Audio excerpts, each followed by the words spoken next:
Hello again.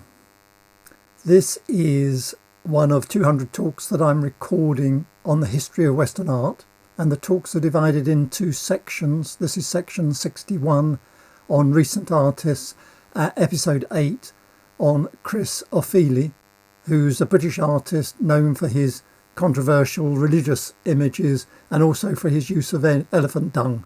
More on that later. Now, he was born in Manchester in 1968 to parents of Nigerian descent, and his father left home when he was 11 to return to Nigeria. He went on to graduate from the Chelsea School of Art in 1991 where he created this self-portrait. An amusing incident from the time is that he was using unconventional materials even then. He once experimented using curry powder in his paintings, much to the amusement of his fellow students and his tutors. Now, this self-portrait is relatively straightforward compared with the more complex, layered works we're about to see.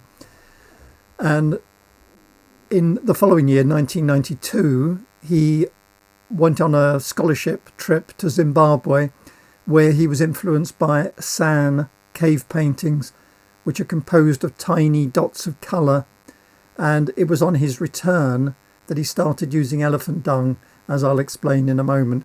He went on to obtain a master's degree in fine art from the Royal College of Art. 5 years after that, he became the first black artist to win the prestigious Turner Prize, and 5 years after that, he represented Britain at the Venice Biennale. And then he moved to Trinidad in 2005 and was made a CBE, that's a Commander of the British Empire, in 2017. So let's start with one of his most controversial works at the time, the Holy Virgin Mary. It depicts a black Madonna surrounded by photographs of buttocks cut from pornographic magazines, and the work is supported by 2 lumps of elephant dung, and a third lump is used to form the breast. The work's provocative imagery, which combines religious iconography with elements that are often considered profane, challenges the viewer's perceptions and sparked at the time intense debate about the boundary between art and religious representation. He, by this stage, was using many non-traditional materials. He used glitter, resin and elephant dung, all to add layers to the complex visual image. Now, he explained his use of elephant dung as a way of raising the paintings up from the ground and giving them a feeling that they've come from the earth rather than simply being hung on a wall. He also said that the use of elephant dung is, quotes, a crass way of bringing the landscape into the painting. And then critics have often seen it as a reference to modern art through the use of found objects. Now, by this point in his career, he was already gaining recognition. This is 1996. And he was part of the Young British Art movement, the YBAs. He had a unique style where he combines elements of his Nigerian heritage with contemporary urban culture and art historical references, and he was already attracting significant attention in the art world. But it was in 1999, 3 years later, that the controversy really took off when this work was exhibited at the Brooklyn Museum of Art as part of the Sensation exhibition, and the then mayor, Rudolph Giuliani, threatened to cut city funding to the museum, calling the work sick and disgusting, and that sparked off a heated debate. An amusing comment in this period, when asked about the use of elephant dung, Ofili quipped, "Elephant dung in itself is quite beautiful," explaining that elephants get to take in the most beautiful vegetation on the planet and it comes out in their dung. End quote. The controversy had the side effect of catapulting him immediately to international fame, and it led to important discussions on race, religion and representation in art. And despite, or perhaps because of, this controversy, this painting has become one of his most famous works and is now considered an important piece of contemporary art. He always said his intention was never to shock, but to celebrate black womanhood. This is Aphrodisia, created in 1996, a vibrant, complex painting, and it shows his distinctive style during this period. You can see he's still using elephant dung to raise the picture from the floor. It incorporates his signature materials, resin, glitter, and the central figure is an abstracted black face adorned with Afrocentric imagery and surrounded by cut-out photographs of black celebrities and cultural icons.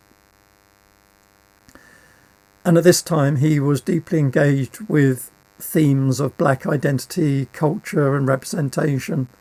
And here he's blending high and low culture. The name Aphrodisia is just a combination of the word Afro with dizzy, perhaps relating to dizzying and kaleidoscopic nature of the painting. It's a sort of word play. He would at this time often work on multiple paintings simultaneously and would move from one to another, waiting for the layers to dry.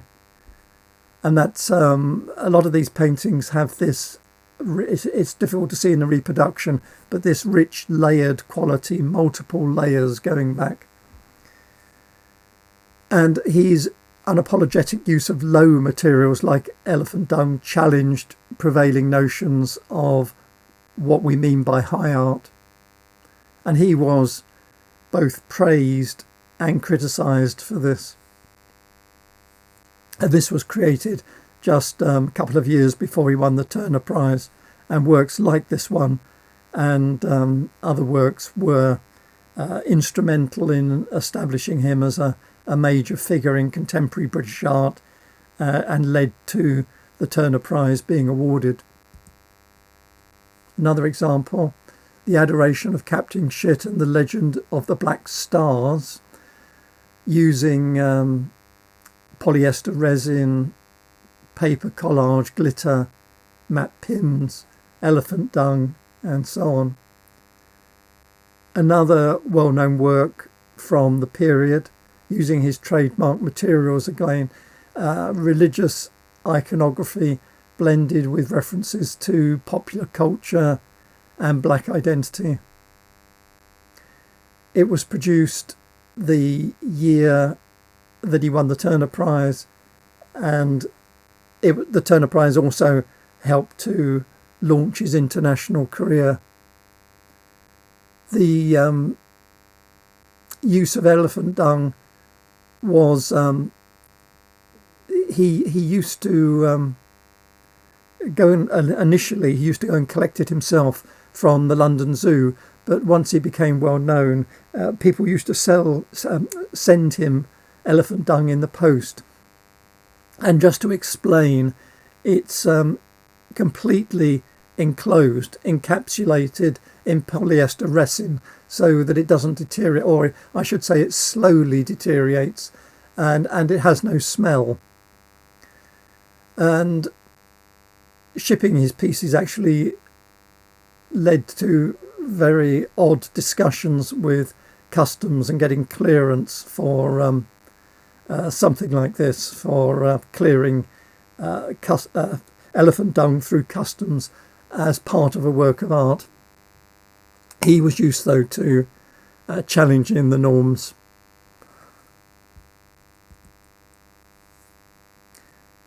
This is a work in Tate Britain, and it's called No Woman, No Cry, which is a title borrowed from Bob Marley's famous song, and it's in remembrance of a young boy, Stephen Lawrence, a black teenager who was murdered in a racially motivated attack in London in 1993. And this woman is his mother, who was instrumental in getting the law changed. It shows his signature style again. It's got a rich layered surface, vibrant palette, his trademark dots and glitter, the tears. You can't see it in this reproduction, but the tears contain tiny photographs of Stephen Lawrence. He was, by this time, a well-known figure in the art world, and he, with this picture, is engaging with issues of race and identity in British society. Now, the woman shown, Doreen Lawrence, as I said, campaigned tirelessly for justice. There was an inquiry. The police were found to be racially motivated in not following up the attack as effectively as they could have done. So this work is speaking both his personally and his collective experience of injustice. Now, Doreen Lawrence is now Baroness Lawrence of Clarendon and is still campaigning for racial justice. The curator at the Tate said Ofili was deeply moved by the way in which Doreen Lawrence's overwhelming silent grief for her son's tragic death has been transformed with each successive interview, as she became even stronger in spirit and emboldened to speak with great dignity. It was a significant moment when he produced this, because it cemented his reputation as an artist capable of engaging with complex social issues.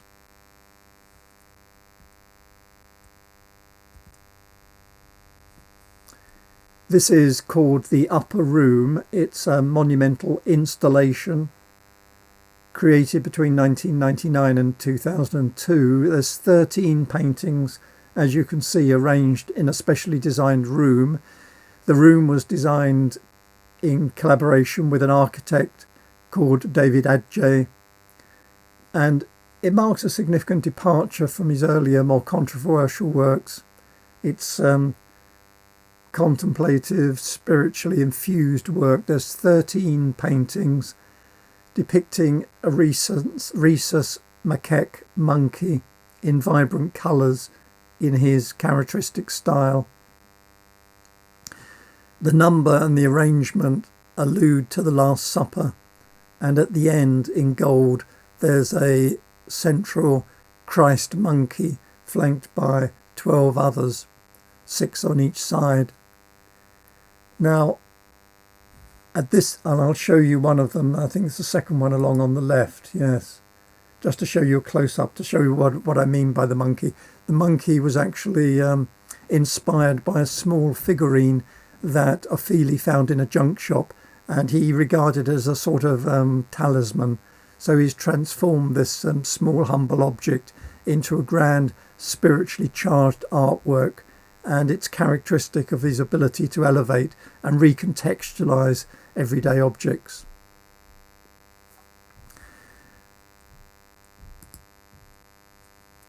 This is Afromuse, or Untitled Afromuse. It's part of a series of watercolour paintings and portraits called Afromuse.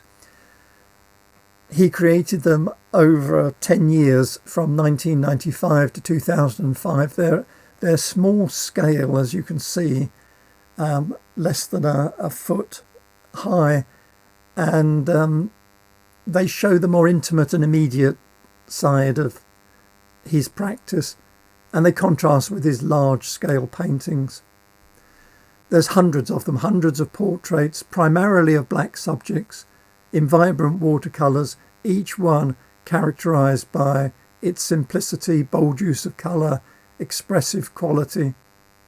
And they're friends, or sometimes cultural icons. And he would work on his more large-scale, elaborate paintings at the same time. So this series, the Afromuse series, provided him with a sort of space for daily artistic practice and experimentation at the same time as he was working on his more complex pieces. And as I said, it was a sort of visual diary. He worked on these over a 10-year period, and it allowed him to experiment and to work with more freedom than the large, carefully thought through pieces.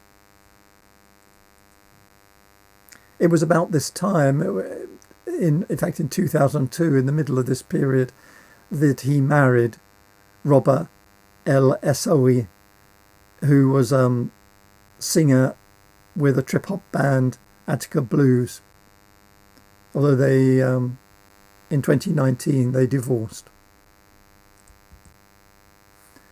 Now, this painting, or these paintings, coincide with his move from London to Trinidad in 2005, and the paintings are called the Blue Rider series, and you see on the right blue riders, two mysterious figures on horseback. The name, the Blue Rider and these blue riders, is a reference to an early 20th century German expressionist group called Der Blaue Reiter, the Blue Rider, the group was led by Vasily Kandinsky and Franz Marc, and it shows his engagement with art historical tradition. So it was at this time, because he'd moved to Trinidad, there was a big change from his experience in the London art scene and the controversies around his early work to a quieter, more relaxed time in Trinidad, which profoundly impacted his practice. The works are more contemplative and atmospheric, and the blue, the deep blue palette you see here is inspired by the twilight hours in Trinidad, known locally as blue time, just before nightfall, when everything takes on a blue cast. And many of these paintings he used to paint in the twilight hours. He set up a studio in Trinidad. It was a small wooden house on stilts initially, surrounded by lush tropical landscape, and that again immersed him in nature and had an impact on his work. It surprised the art world, this shift away from his earlier, more provocative style that everyone had become, I was going to say familiar with, but rather associated with him, to this more relaxed and more thoughtful style. But it was well received. Critics praised its poetic quality.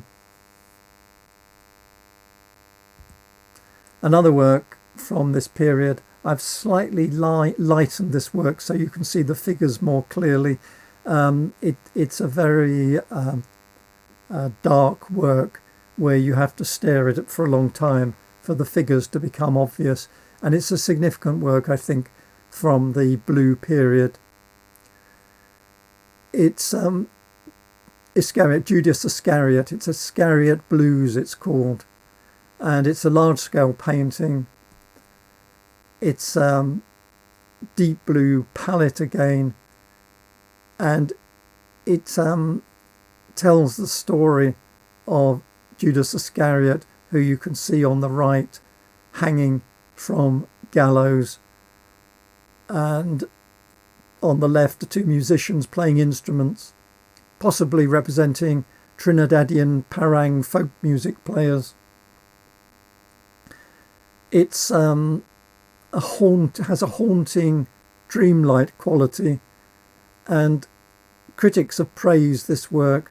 The Independent, a British newspaper, called it the most beautiful picture made in this short century. It was made in 2006, so he's referring to the paintings that have been made so far in the 21st century. And the art critic Adrian Seal described it as too erudite, too funny, too seductive for any kind of single-minded reading. It's a multi-layered picture. There's obviously a reference to the biblical story of Judas and how he betrayed Jesus. It alludes to Trinidad's history of slavery and racial violence. The figures, the bas-relief figures, connect to Trinidadian Easter traditions, and the blue palette could symbolise the so-called blue devils of Trinidadian folklore. Ofili himself commented on the ambiguity of Judas, because he is, of course, both at the same time a sinner and an instrument of God's will. And in this painting, there's a tension created between the violence on the right and the creativity on the left. Another controversial work. It's a very different take on the Annunciation, and one reason I'm showing this is that he did produce a small number of sculptures, so I'm showing you one. It's a large bronze sculpture, a provocative interpretation of the biblical scene where the angel Gabriel announces to Mary that she'll conceive the Christ child. It stands over 2 meters high. It's about a metre by a metre across, and it's a striking departure from traditional depictions of the subject.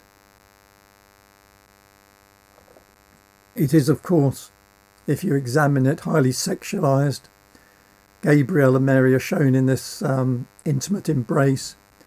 The angel has a large dark form dominating Mary's golden frame.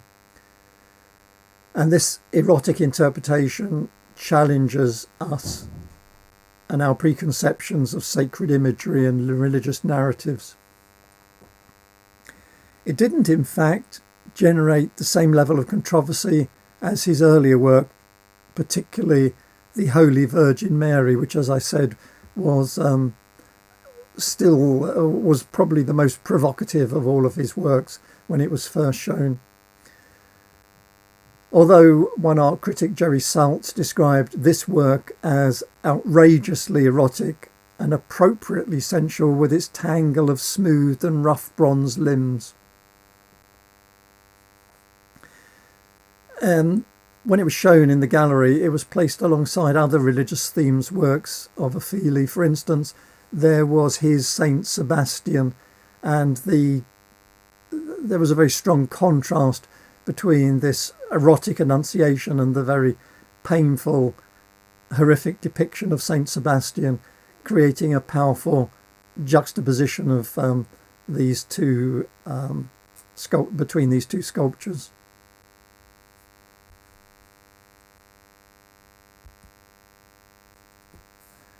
On the right, there is the raising of Lazarus, another biblical story.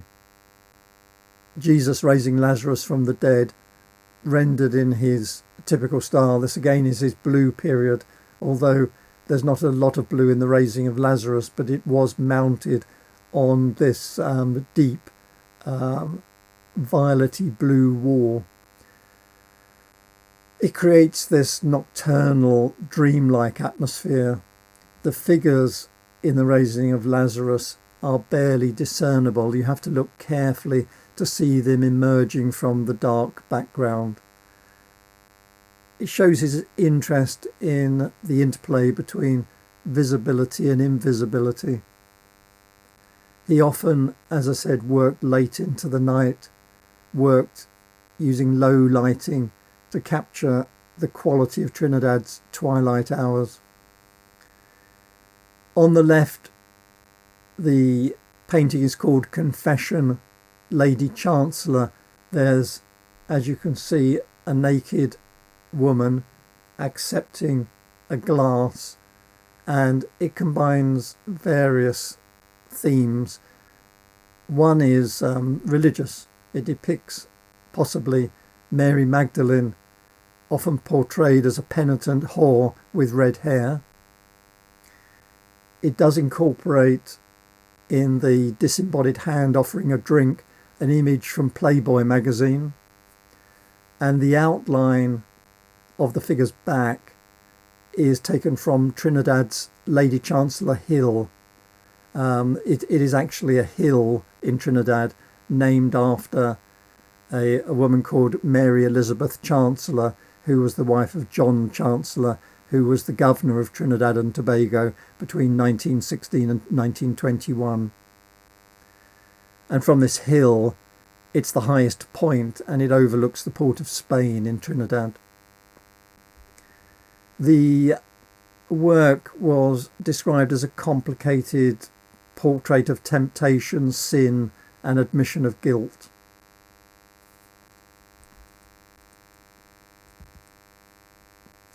Poolside Magic, this is number 9.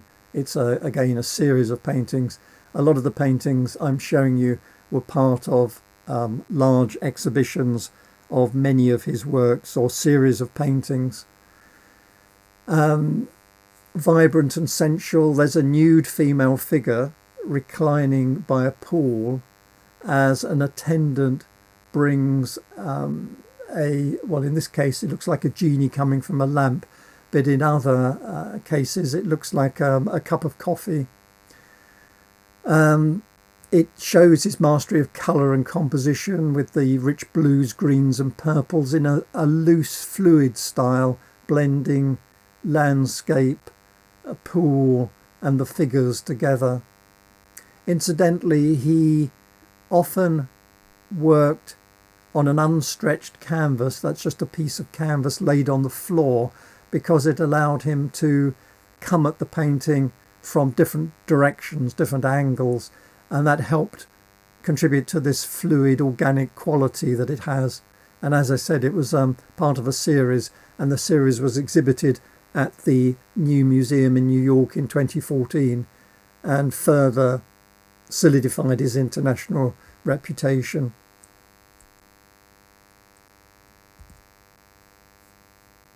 This is the Caged Bird's Song, commissioned for and installed in the Clothworkers Hall in London. And I thought I'd show you this with the figures assembling it or putting it up on the wall, because it gives you a much clearer idea of the size, rather than me just telling you it's 268 centimetres high and 736 centimetres long. It's a tapestry. It's a monumental tapestry that was created between 2014 and 2017, and it shows his ability to translate his painterly style into this intricate art of weaving. It's a lush tropical scene. There's someone playing a musical instrument, someone with a bird cage, and the figures in this paradise are blending together themes of nature, mythology and freedom, and the title alludes to Maya Angelou's autobiography, I Know Why the Caged Bird Sings. Theme of constraint and liberation. Shows his ability to use and explore different media and different techniques, and the work was woven by weavers at Dovecot in Edinburgh, and the Dovecot Studios took 2.5 years using traditional techniques to capture the fluidity and luminosity of his original watercolour design.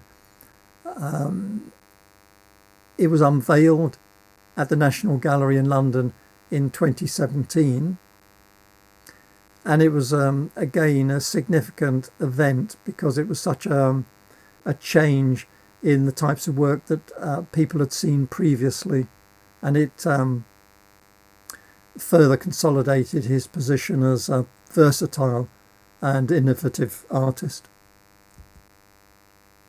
This is part of a series based on the 7 deadly sins. This is sleeper Odysseus, and he was inspired by and thought deeply about Odysseus and the journey of Odysseus, and also of, as we'll see, the play Othello by Shakespeare. This series is called Dangerous Liaisons. He began it in 2017 and completed it in 2023. You can see he's returned to a more vibrant colour palette and is exploring mythology, literature and human nature. And again, it's a very layered and intricate composition. The title of the series, Dangerous Liaisons, possibly alludes to the 18th century French novel of the same name. And the 7 deadly sins are represented showing his interest in, or continued interest in, the spiritual and moral themes. This work is possibly alludes to the sin of lust. The series he worked on, as I said, for about 6 years, showing his long-term commitment to these projects and his willingness to revisit and refine and think deeply about these themes and ideas over an extended period. Let me show you an exhibition based on his exploration of Shakespeare's The Tragedy of Othello, the Moor of Venice.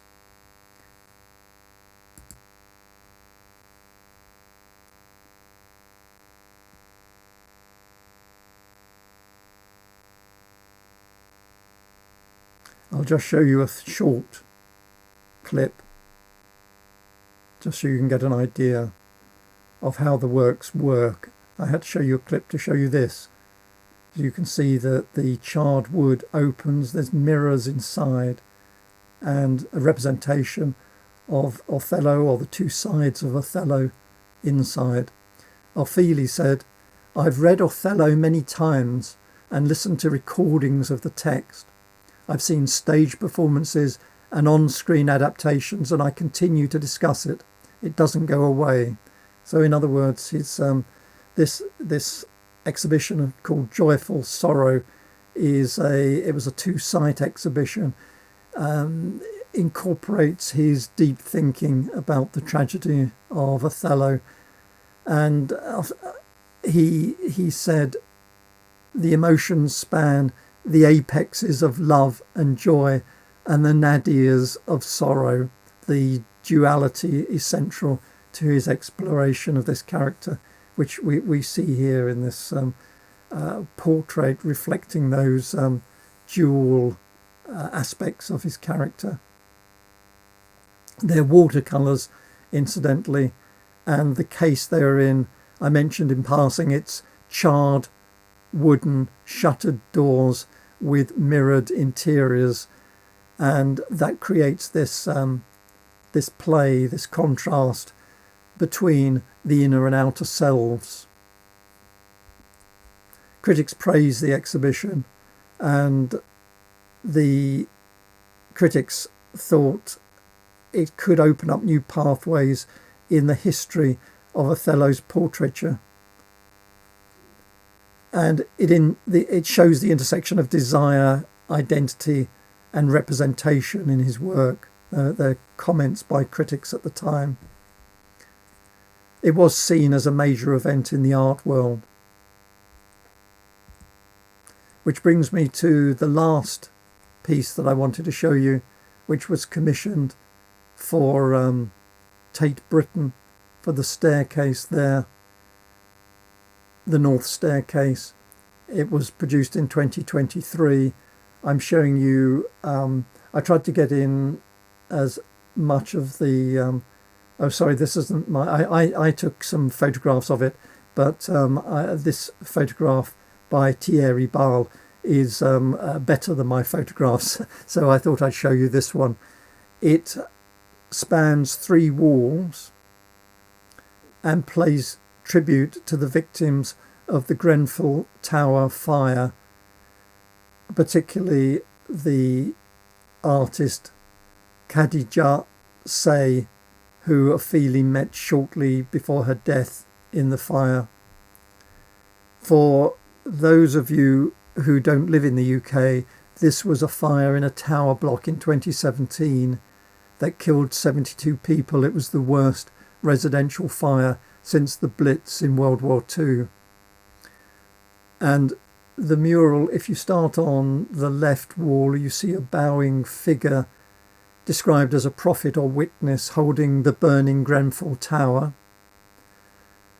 The figure is conducting a ceremony of loss with tears falling into an ocean of despair beneath, and you can see the ocean connects the 3 walls together. The central wall in the middle features Khadija Say and shows her powerful creative force, and her pose is based on one of her works, Andituri. She's holding a Gambian incense pot and symbolising the possibility of transformation through faith. And then on the right wall, there's like a paradise-like landscape of hope and peace. There are 2 mythical beings playing music under a tree's shade, representing redemption and healing. And the colours of the burning tower transform across the piece into a warm sunrise and sunset. And the sea, the water, unites the composition and represents the collective grief and connects London with Venice, which is where he met the artist who died, and Trinidad, his home. It was also drew some inspiration from the 13th century Italian artist Giotto and his frescoes, and it was painted directly onto the museum walls. And it will be a lasting memorial. It will be on display at Tate Britain for a decade. And it's a reserved space. It's got doors either end, and it's a space for reflection on loss, spirituality and transformation, to keep alive the collective memory of the Grenfell tragedy. And that concludes my talk today on Chris Ofili. I only had time to show you a small selection of his work and a small number of the many international exhibitions that he's held. I hope you enjoyed it, and I hope to appear before you again soon with further talks on the history of Western art. Thank you.